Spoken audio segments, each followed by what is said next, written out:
22A అంశంపై కాంగ్రెస్ సర్కార్పై కేంద్ర మంత్రి కిషన్ రెడ్డి తీవ్ర స్థాయిలో విమర్శలు గుప్పించారు. రేవంత్ రెడ్డి ప్రభుత్వం చేసిన అక్రమాలు, అవినీతి, అధికార దుర్వినియోగాన్ని కప్పిపుచ్చుకునేందుకే 22A అంశాన్ని తెరపైకి తీసుకొచ్చారని ఆరోపించారు. ఈ సందర్భంగా 22A అంశంపై సిట్టింగ్ జడ్జితో సమగ్ర విచారణ జరిపించాలని డిమాండ్ చేశారు. భూ బాధితులకు న్యాయపరమైన సహాయం అందించేందుకు బీజేపీ లీగల్ సెల్ను అందుబాటులో ఉంచుతున్నట్లు తెలిపారు.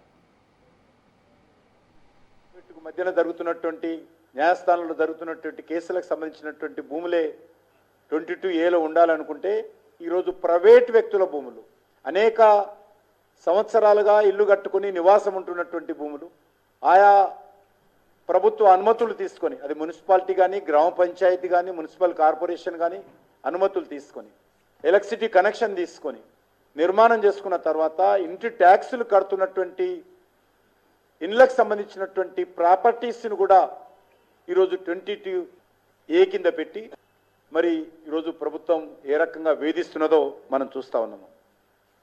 దశాబ్దాలుగా పన్నులు చెల్లిస్తున్నటువంటి భూమి, భవన నిర్మాణానికి పర్మిషన్ ఇచ్చినటువంటి భూములు, మరి ఒక ఆయన కుట్ర జరుగుతుంది. ఒక మంత్రి స్టేట్మెంటు, ఒక మంత్రి సారీ చెప్తాడు, ముఖ్యమంత్రి నా భూమి కూడా పోయిందంటాడు, నా ఇల్లు కూడా 22A కింద పెట్టారంటే ప్రజల్లో వస్తున్నటువంటి వ్యతిరేకతను తప్పించుకోవడం కోసం ముఖ్యమంత్రిని ఇల్లు చేర్చారా అడుగుతా ఉన్నాను, ఆ కాలనీ చేర్చారా అడుగుతా ఉన్నాను.